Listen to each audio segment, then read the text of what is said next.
მართლაც რომ საუცხოოდ აღმაფრთოვანებელი ბუნება გვაქვს, რომლის შესახებაც ბევრმა სამწუხაროდ არ ვიცით. ვეჯინის მონასტერთა კომპლექსში ვარ ეხლა და ერთად დავათვალიეროთ ეს ულამაზესი ბუნება და უმშვენიერესი გარემო. თან ვისაუბროთ მცირედი. ვეჯინის ყოვლადწმინდა ღვთისმშობლის სახელობის დედათა მონასტერი. თავდაპირველად აქ რიყის ქვით ნაშენი მცირე ზომის ეკლესია მდგარა, რომელიც მე-17 საუკუნის დასაწყისში აგურით ნაშენ ცენტრალურ გუმბათოვან ნაგებობად გადაუკეთებიათ. 87-89 წლებში ძეგლთა დაცვის სპეციალურმა სარესტავრაციო სამეცნიერო საწარმოო სახელოსნომ ეკლესია აღადგინა. 2007 წელს კი ტაძარში აღდგა ღვთისმსახურება და დაარსდა დედათა მონასტერი.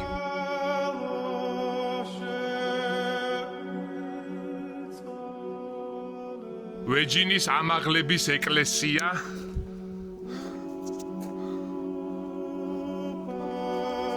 ვეჯინის აღდგომის ეკლესია ასევე გვერდით.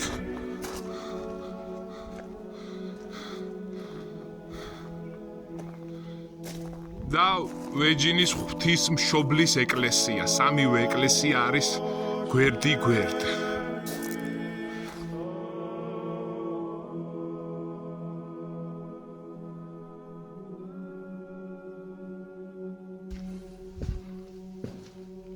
ვეჯინის ამაღლების სამონასტრო კომპლექსი, რომელსაც ვეჯინის ციხე-სიმაგრის და მამათა მონასტრის მთლიან კომპლექსს ამაღლებას უწოდებენ, მდებარეობს სოფელ ვეჯინში. სამონასტრო კომპლექსი განეკუთვნება მე-11 საუკუნეს და მოიცავს ამაღლების აღდგომის წმინდა მარიამის ეკლესიებს და სამრეკლოს.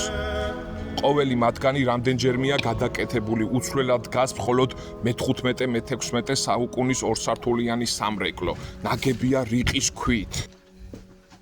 ვახუშტი ბატონიშვილის თქმით, ბაკურ ციხის ჩრდილოეთ ცივი მთის ძირას არის ვეჯინი.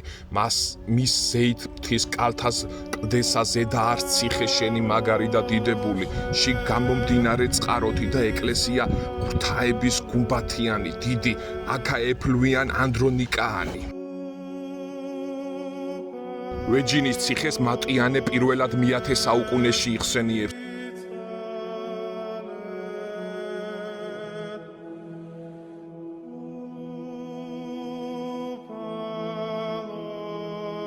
დიდება უფალს და აუცილებლად ვეცადოთ, რომ აღმოვაჩინოთ ერთად საქართველოს ულამაზესი, უმშვენიერესი ადგილები.